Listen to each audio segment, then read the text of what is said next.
गोस्वामी तुलसीदास जी महाराज और उनकी लिखी पुस्तक का नाम है श्री रामचरितमानस। तो जब तक धरती रहेगी तब तक श्री रामचरितमानस अमर रहेगा। गोस्वामी तुलसीदास जी महाराज ने 126 वर्ष की लंबी आयु पाई थी और उन्होंने अकबर, जहांगीर और शाहजहां इन तीनों मुगल बादशाहों के शासन काल को देखा था। और कहते हैं कि गोस्वामी तुलसीदास जी महाराज ने 14 वर्षों तक पूरे भारत की पैदल यात्रा की थी। और जब इन्होंने रामचरितमानस का लेखन कार्य पूरा किया तो उस समय इनकी आयु थी लगभग 79 वर्ष की।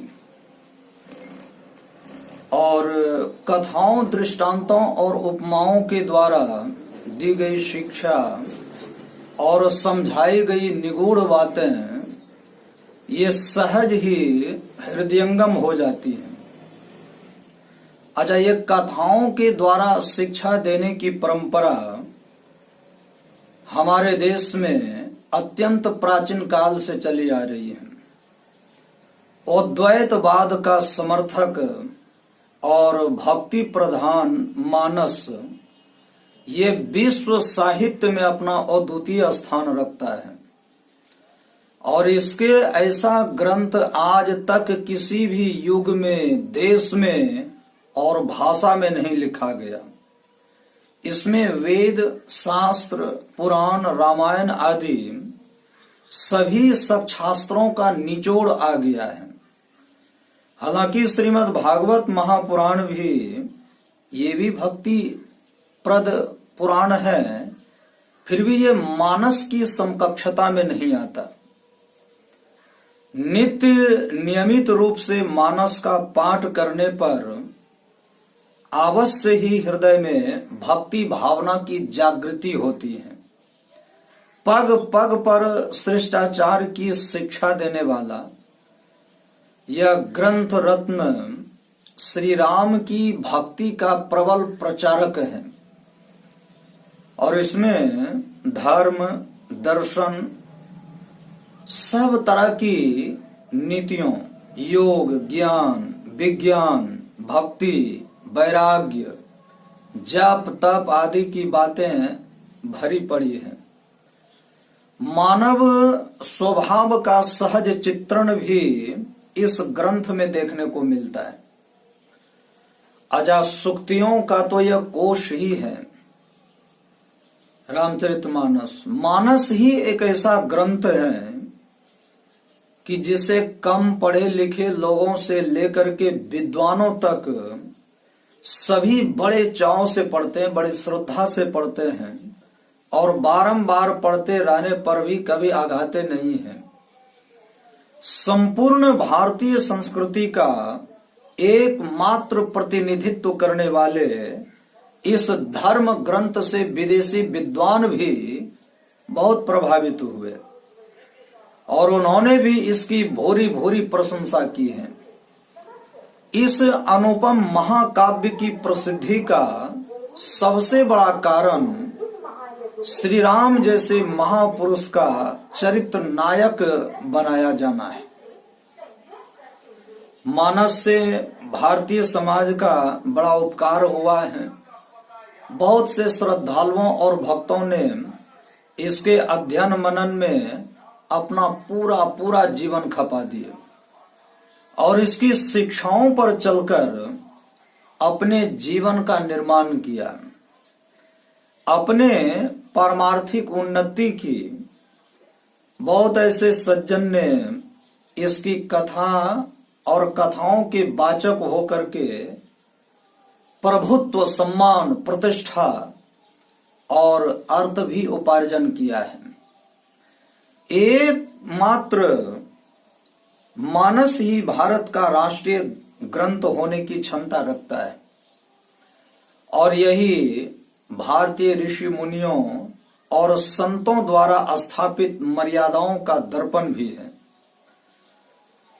अच्छा, ग्रंथ का रामचरितमानस नामकरण भगवान शिव शंकर का किया हुआ है और वे ही इसके आद्य आचार्य हैं। और इस बात को अत्यंत नम्र संत गोस्वामी तुलसीदास जी महाराज स्वीकार करते हुए कहते हैं कि श्री रामचरितमानस की रचना करके शिव जी ने इसे अपने मन में गुप्त रखा था और समय आने पर उन्होंने पार्वती जी से कहा, रामचरितमानस यह नामकरण भगवान शंकर ने अपने हृदय में अच्छी तरह विचार करके और प्रसन्नता पूर्वक किया। रामचरितमानस मुनि भावन विचरो शंभु सुहावन पावन, रची महेश निज मानस राखा, पाई सो समय शिवासन भाखा, ताते रामचरित मानस वर, धरहु नाम हिय हेरि हरस ही हर। लोमस मुनि को श्री राम कथा भगवान शिव की कृपा से प्राप्त हुई थी। काग भुसुंडी के प्रति लोमस ऋषि का यह वचन कि रामचरित सब गुप्त सुहावा और शंभु प्रसाद तात में पावा, यह रामचरितमानस शंभु की प्रेरणा से लोमस मुनि ने भुसुंडी जी को सुनाया और भुसुंडी जी ने गरुड़ जी को और याज्ञवल्क्य जी को और याज्ञवल्क्य जी ने भरद्वाज के प्रति इसका कथन किया। तो इस प्रकार संसार में श्री रामचरितमानस का प्रचार हुआ। शंभु कीन यह चरित सुहावा, अब बौरी कृपा करी उमहि सुनावा, सोई शिव काग भुसुंडी दीना, राम भगत अधिकारी चीना, तेहि सन जाग तीन पुनि भरद्वाज प्रति गावा। गोस्वामी तुलसीदास जी महाराज का निष्कपट कथन है कि उन्होंने श्री रामचरितमानस का अवधी भाषा में जो पद वद्य अनुगायन किया है वह भगवान शिव की कृपा का फल है। शंभु प्रसाद सुमति ही हुलसी, रामचरितमानस कवि तुलसी। शिव जी ने जो अपने मन में छिपा रखा था वही गोस्वामी तुलसीदास जी महाराज ने छपवा दिया। अच्छा, आप लोग यह जान करके चकित होंगे कि भगवान शिव ने पार्वती जी से श्री राम कथा सुनाते हुए यह कभी प्रकट नहीं किया कि यह राम कथा उनकी रची हुई है। उन्होंने कहा कि हे उमे, मैंने तुम्हें वही सब कथा सुनाई जो भुसुंडी जी ने गरुड़ को सुनाई थी। उमा कहें सब कथा सुहाई, जो भुसुंडी खगपति ही सुनाई। और इसका रहस्य यह है कि बुद्धिमान लोग अपनी बात दूसरों के वाक्यों का आधार लेकर के कहते हैं और इससे उनके मन में अहंकार उत्पन्न नहीं होते हैं। गोस्वामी तुलसीदास जी महाराज की रामायण की सबसे बड़ी विशेषता यह है कि इन्होंने अन्य रामायणों की अपेक्षा श्री राम कथा बड़े मर्यादित ढंग से लिखी है और उनकी वर्णन शैली उसमें भी बड़ी विचित्रता है। बहुत सी बातें मानस में घुमा फिरा करके कई बार कही गई हैं, परंतु गोस्वामी तुलसीदास जी महाराज की लेखन कला ही ऐसी है कि पाठकों को इसका पता ही नहीं चल पाता है और इस कारण वे ग्रंथ पाठ करते हुए कभी उबते भी नहीं हैं। गोस्वामी तुलसीदास जी महाराज ने बहुत सोच समझ करके शब्दों की योजना की। उनका एक एक शब्द इशारे से बहुत कुछ कह जाता है। जो भाव सामान्य कवि के कई वाक्य मिलकर के भी अभिव्यक्त नहीं कर पाते, वह गोस्वामी तुलसीदास जी महाराज का एक ही शब्द पूर्णतः अभिव्यंजित करने की क्षमता रखता है। मानस में कहीं कहीं जो काव्य दोष दिखाई पड़ता है वह क्या है? वह भी अभिप्राय पूर्ण है, बिल्कुल। और इसके द्वारा कवि ने कुछ संकेत दिया है, कोई भाव प्रकट किया है।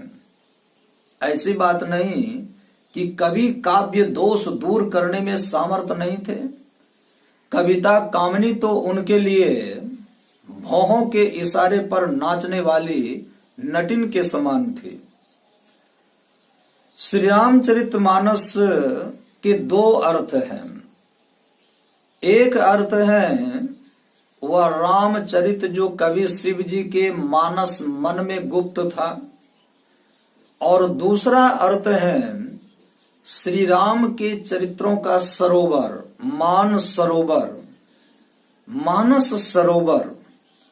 तो दूसरे अर्थ में रामचरित की तुलना सरोवर से की गई है। जिस प्रकार किसी सरोवर के 4 घाट होते हैं और घाट से जल तक उतरने के लिए कई सीढ़ियां होती हैं, ठीक इसी प्रकार रामचरित सर के 4 घाट हैं और 7 सीढ़ियां हैं। गोस्वामी तुलसीदास जी महाराज ने अयोध्या में बैठकर श्री रामचरितमानस की रचना की, और उसमें उनके अपने मन और पाठकों के बीच जो संवाद है वह है पहला घाट। प्रयाग में याज्ञवल्क्य जी और भरद्वाज जी के बीच जो संवाद हुआ है वह है दूसरा घाट। कैलाश पर्वत पर बट वृक्ष के नीचे जो उमा शंभु संवाद हुआ है वह है तीसरा घाट। और सुमेरु पर्वत से उत्तर दिशा में स्थित नीलगिरी पर भुसुंडी जी और गरुड़ जी के बीच जो वार्तालाप हुआ वह चौथा घाट है। अच्छा, यदि हम आप मानस पढ़ेंगे तो यह पता चलता है कि ये घाट अलग अलग नहीं है, बल्कि पहले में दूसरा और दूसरे में तीसरा और तीसरे में चौथा समाया हुआ है। रामचरित सर की 7 सीढ़ियां या फिर सोपान कह सकते हैं। बालकांड, अयोध्या कांड, आरण्य कांड, किष्किंधा कांड, सुंदर कांड, लंका कांड और उत्तर कांड। सप्त प्रबंध सुभग सोपाना, अज्ञान नयन निरखत मन माना। इहि मह रुचिर सप्त सोपाना, रघुपति भगति केर पंथाना। इन 7 सीढ़ियों से उतर करके पाठक श्री राम कीर्ति रूपी निर्मल जल में अवगाहन करके अपने आप को पवित्र कर सकते हैं। रामचरितमानस मोह निवारक ग्रंथ है। यहाँ मोह का अर्थ है मिथ्या धारणा, मिथ्या भ्रम, शंका, संदेह, संशय, अज्ञानता, श्रद्धा या विश्वास का अभाव और विवेक आदि आदि। अच्छा, कुछ लोगों की यह धारणा हो सकती है कि श्री राम साधारण मानव हैं, वे अलौकिक शक्ति संपन्न आनंद स्वरूप और सर्वज्ञ नहीं हैं। ये भगवान विष्णु या निर्गुण ब्रह्म के अवतार नहीं हैं। कुछ लोगों के मन में हो सकता है। श्री राम विषयक रूपी इस मोह को दूर करने के लिए मानस ने अपनी पूरी शक्ति लगा दी, और जनमानस में व्याप्त इसी मोह को दूर कर देने के लिए ही मानस रचना का उद्देश्य ज्ञात होता है। और इस मोह को मिटाने के लिए मानस में मुख्यतः 4 वक्ता हैं। 4 वक्ता प्रयासरत दिखते हैं। जैसे गोस्वामी तुलसीदास जी, ये पाठकों का, याज्ञवल्क्य जी भरद्वाज जी का, भगवान शिव पार्वती जी का और भुसुंडी जी गरुड़ जी का। स्वयं श्री राम ने अपना ऐश्वर्य दिखाकर सती जी, कौशल्या जी, परशुराम जी, इंद्रपुत्र जयंत, सुग्रीव, विभीषण और भुसुंडी जी के मोह का निवारण किया है। अयोध्या कांड में लक्ष्मण जी को भी गोनिषाद के इसी मोह का उवारण करना पड़ा है। मानसकार कहना चाहते हैं कि श्री राम के प्रति मानव बुद्धि रखना उचित नहीं है। यह क्या है? यह तो उनके प्रति अपने श्रद्धा का आभार प्रकट करना है। वे मानव शरीर धारण किए रहने पर भी अपरंपार शक्ति संपन्न, आनंद घन और सर्वज्ञ थे। वे साधारण जीव के तरह अल्प शक्ति वाले, दीनहीन और अल्पज्ञ नहीं थे। वे तो अपना ऐश्वर्य छिपाने के लिए साधारण मानव का सा आचरण करते हुए दिखाई पड़ते थे। उनका यह आचरण रंग मंच के किसी नट या अभिनेता के अभिनय के तरह दिखावा मात्र था। उनमें अल्पज्ञता, अल्प शक्तिमत्ता और दीनताहीनता का आरोप करना यह अपनी श्रद्धाहीनता का परिचय देना है। संत कबीर साहब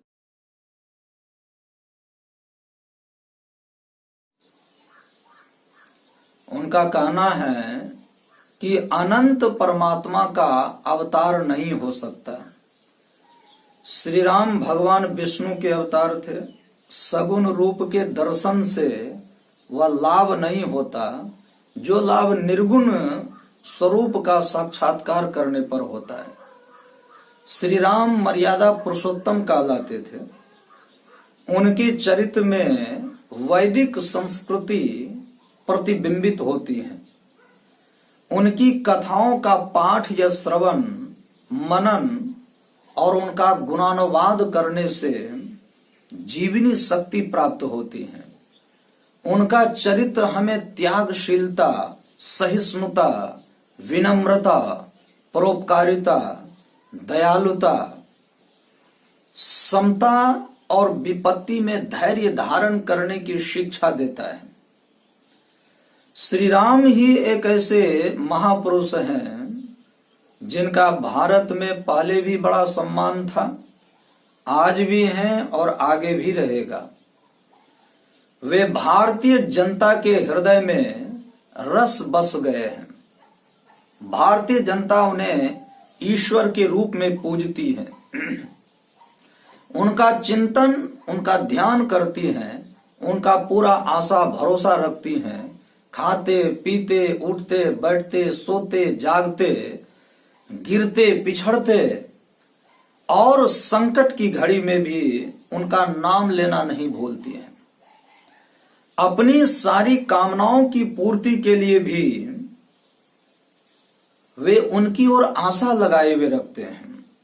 मानसकार का कहना है कि किसी की महिमा जानने से उसके प्रति विश्वास जमता है, विश्वास जमने से उसके प्रति प्रेम जगता है और प्रेम जगने से उसकी भक्ति सेवा करने की भावना होती है।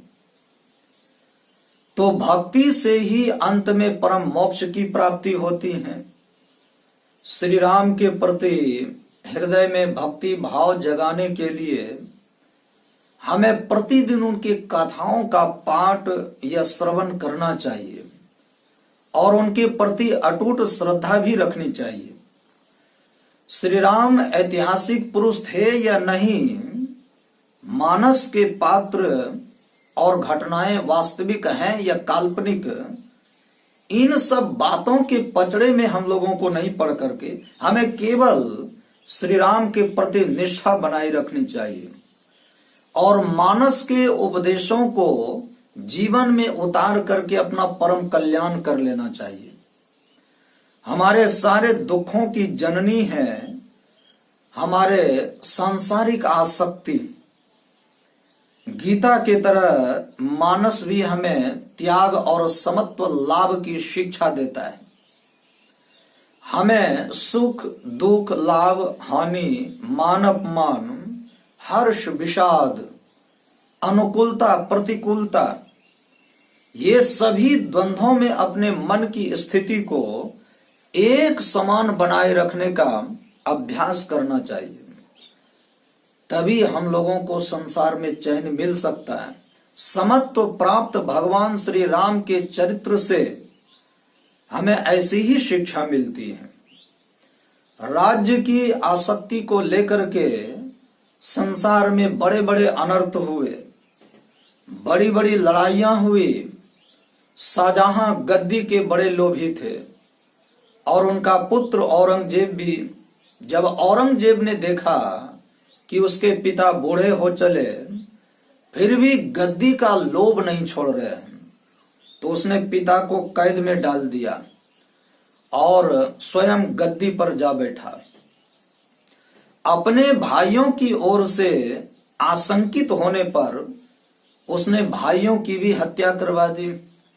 सम्राट अशोक ने भी एक छत्र राज्य के लिए अपने भाइयों को मौत के घाट उतार दिया था। और दूसरी ओर राजा दशरथ, ये श्री राम और भरत जी का राज्य सिंहासन संबंधी निर्लोभता देखने को मिलती है। राजा दशरथ ने एक दिन दर्पण में देखा कि उनके कान के पास कुछ केस सफेद हो चुके हैं। वे समझ गए कि हमारा बुढ़ापा आ गया। तो महाराज दशरथ अविलंब सोच बैठे कि अब राज्य गद्दी ज्येष्ठ पुत्र श्री राम को दे देनी चाहिए। वे अपने गुरु वशिष्ठ जी, मंत्री सुमंत जी सभी से सलाह करके भगवान श्री राम के राज्याभिषेक की तैयारी में जुट गए। और इसी बीच दासी मंथरा के कुचक्र के कारण केकई माता की बुद्धि भ्रष्ट होती हैं। वे राजा दशरथ से भरत के लिए गद्दी और श्री राम के लिए 14 वर्षों का वनवास मांग लेती हैं। और यह समाचार सुनकर के भगवान श्री राम तनिक भी विचलित नहीं हुए। राज्याभिषेक की बात सुनकर के हर्षित नहीं हुए, न हर्ष न विषाद। और अपना आरण्यवास भी सुनकर के दुखी नहीं हुए। वे सीता जी और लक्ष्मण जी के साथ बिना देर किए जंगल चले गए। भरत जी ननिहाल में थे, वे ननिहाल से शत्रुघ्न जी के साथ अयोध्या आ गए। और पिता दशरथ जी का प्रयाण और भगवान श्री राम का जंगल जाना सुनकर के अत्यंत दुखित हुए और उन्होंने अयोध्या की गद्दी पर बैठना स्वीकार नहीं किया। पिता की श्राद्ध क्रिया करके वे अपने दल बल के साथ भगवान श्री राम को अयोध्या लौटा लाने और उन्हें गद्दी सौंपने के ख्याल से जंगल चले गए। बहुत आग्रह करने पर भी जब भगवान श्री राम अयोध्या लौटने के लिए तैयार नहीं हुए और न शासन संभालने के लिए तैयार हुए, तब भरत जी विवश होकर के उनके प्रतिनिधित्व के रूप में अयोध्या का शासन भार 14 वर्षों तक संभालने के लिए राज्य किए। त्याग का ऐसा आदर्श विश्व इतिहास में शायद ही कहीं मिले। श्री राम और भरत जी ने प्राप्त राज्य लक्ष्मी को फुटबॉल की तरह लात मार करके एक दूसरे की ओर सरका देते हैं। श्री राम ने भी बाली को मार करके किष्किंधा के राज्य सिंहासन पर सुग्रीव को और रावण को मार करके विभीषण को लंका की गद्दी पर बैठा दिया। किष्किंधा और लंका को अपने राज्य में मिला लेने का भगवान ने तनिक भी लोभ नहीं किया। रानी कैकेयी के स्वार्थ सिद्धि के चलते अयोध्या में कितना बड़ा अनर्थ हुआ। श्री राम को सीता और लक्ष्मण जी के साथ 14 वर्ष के लिए जंगल जाना पड़ा। अयोध्या की सारी जनता शोक सागर में डूब गई। श्री राम के वियोग में राजा दशरथ परलोक सिधार गए, और फिर भी श्री राम ने माता कैकेयी के प्रति पूर्ववत सद्भाव बनाए रखा। उनसे तनिक भी द्वेष नहीं किया, कभी उनको कटु वचन का करके डांटा फटकारा तक नहीं। श्री राम ने विभीषण, सुग्रीव और गोनिषाद के साथ वे मित्र धर्म का जीवन पर्यंत अच्छी तरह निर्वाहन किया। वे जानते थे कि बाली का वध करने पर हमें अगले अवतार कृष्णावतार में क्या करना होगा। फिर भी उन्होंने मित्र धर्म के निर्वाह के लिए बाली का वध किया। मित्र सुख के लिए उन्होंने स्वयं दुख सहना स्वीकार किया, और उनका ही वचन था, जे न मित्र दुख होय दुखारी, तिनहि बिलोकत पातक भारी। निज दुख गिरि सम रज करी जाना, अमित्रक दुख रज मेरु समाना। विपत्ति काल कर सतगुण नेहा, अश्रुति कह संत मित्र गुण एहा। हमारा धर्मशास्त्र हमें अपने अधिकार और धर्म की रक्षा के लिए हिंसात्मक युद्ध भी करने का आदेश देता है। यदि भगवान श्री राम रावण द्वारा अपहृत सीता जी को अयोध्या वापस नहीं लाते तो उनकी घोर निंदा होती फिर भगवान की, और उनका पौरुष भी कलंकित होते। सीता जी को लौटा लाने के लिए सहायकों सहित आतताई रावण का संहार करना उनके लिए अनिवार्य कर्तव्य था। और मानस में कैवल्य परम पद तक प्राप्त करने के लिए 2 मार्गों का उल्लेख हुआ है। वे मार्ग हैं ज्ञान मार्ग और भक्ति मार्ग। मानस के निष्ठा ज्ञान मार्ग में नहीं है, ज्ञान योग युक्त भक्ति मार्ग में है। ज्ञान मार्ग तो कठिन है, यह सबके लिए सरल नहीं है। इसमें बहुत सी विघ्न बाधाएं आती हैं। इसमें दावे के साथ नहीं कहा जा सकता है कि परम मुक्ति मिल ही जाएगी। ज्ञान मार्ग के मुख्य साधन हैं श्रद्धा, धर्मशीलता, वैराग्य, ज्ञान, विवेक, योग और विज्ञान। जो कैवल्य परम पद ज्ञान मार्ग से मिलता है वही भक्ति मार्ग से भी मिल पाता है, परंतु भक्ति मार्ग ज्ञान मार्ग से सरल, सुसाध्य और सब सुखों की खानी है। भक्ति मार्गी ईश्वर के अतिशय प्यारे होते हैं। श्री राम द्वारा सबरी को निर्दिष्ट नवधा भक्ति के तरीके से वे लक्ष्य की प्राप्ति करते हैं। पंचवटी में लक्ष्मण जी को दिए गए उपदेश में भगवान श्री राम ने ब्रह्म, जीव, माया, ज्ञान, वैराग्य, भक्ति आदि से संबंधित बातें कही हैं, और इनमें वेदांत ज्ञान सार रूप में आ गया है।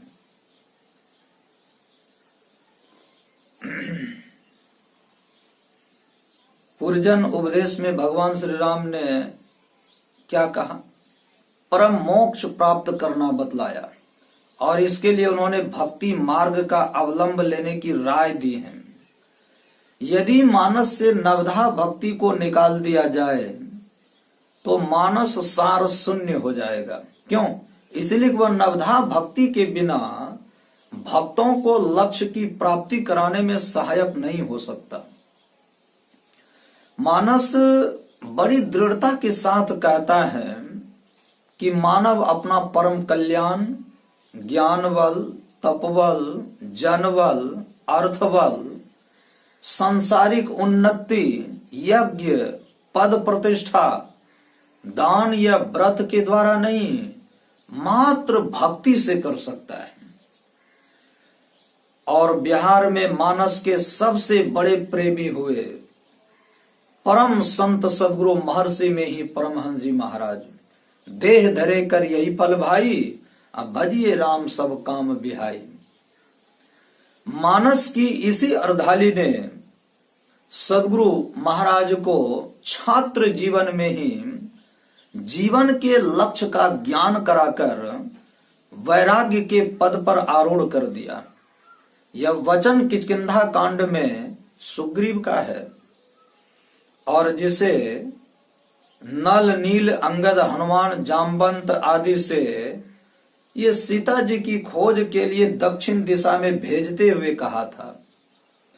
और इसके पहले गुरुदेव को अंग्रेजी में किसी पुस्तक में लिखी ऑल मैन मस्ट डाई, मतलब सब लोग अवश्य मरेंगे, ऐसे वाक्य को पढ़ करके जीवन की नश्वरता का बोध हो गया। सन 1904 ईस्वी में एंट्रेंस की परीक्षा देते समय गुरुदेव के मन में वैराग्य की भावना प्रबल हो जाती। और फिर क्या था, गुरु महाराज ने कॉपी पर अंकित किया उसी बात की अर्धाली को कि देह धरे कर यही फल भाई, अब भजिए राम सब काम बिहाई। लिख करके परीक्षा भवन का त्याग कर दिया और वैरागी जीवन जीने के लिए संकल्पित हो गए। तो मानस के प्रति गुरुदेव का प्रेम जीवन के आरंभिक जीवन में जगा और जीवन के अंत तक ज्यों का त्यों ही बना रहा। प्रत्येक दिन परमाराध्य गुरुदेव अपराह्न काल में 1 घंटे तक मानस का पाठ करा करके सुनते रहे। लड़कपन में अपने पिताजी को नित्य नियमित रूप से मानस का पाठ करके और रोते हुए देखकर गुरुदेव के मन में जिज्ञासा हुई कि ये मानस में कौन सी ऐसी बातें हैं जिसे पढ़ करके पिताजी अपने आप को रोक नहीं पाते, रो पड़ते हैं। और इसी जिज्ञासा ने इन्हें मानस की ओर प्रारंभ में ही आकर्षित कर दिया। गुरुदेव ने युवावस्था में 25-26 वर्षों तक मानस का जो गंभीर अध्ययन मनन किया, उसका लाभ परमाराध्य गुरुदेव ने रामचरितमानस सार सटीक नामक ग्रंथ लिख करके संसार के लोगों को भी पहुंचा दिया। जब शिव जी ने पूरी राम कथा पार्वती जी को सुनाई तो वे सुन करके आनंद मग्न हो गई और राम कथा के प्रति अपने उद्गार उन्होंने इस प्रकार व्यक्त की कि राम कथा जे सुनत अघाई, रस विशेष जाना तिन नाई। जीवन मुक्त महामुनि जेऊ, हरि गुण सुनहि निरंतर तेऊ। परमाराध्य गुरुदेव के मानस प्रेम को देख करके और पार्वती जी के इन कथनों को सुन करके श्री राम कथा विषयक उद्गार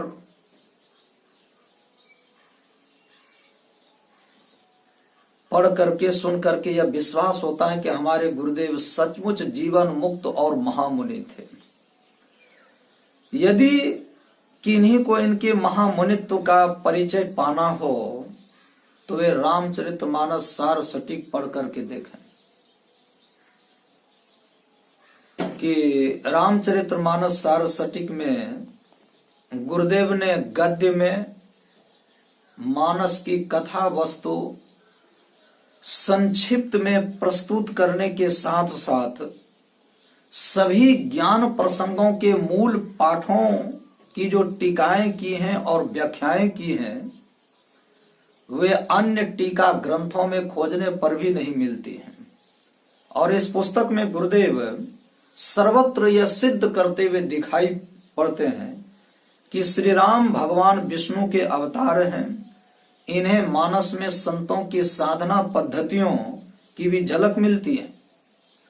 रामचरितमानस सार सटीक को गुरु महाराज ने संत मत सत्संग की पाठ्य पुस्तकों में अनिवार्य रूप से इसको शामिल कर दिया है, जो नित्य पाठ हुआ करते हैं। अपराह्न काल के सत्संग में इसी ग्रंथ से पाठ किया जाता है और उस पर वक्ताओं द्वारा फिर व्याख्यान भी दिया जाता है।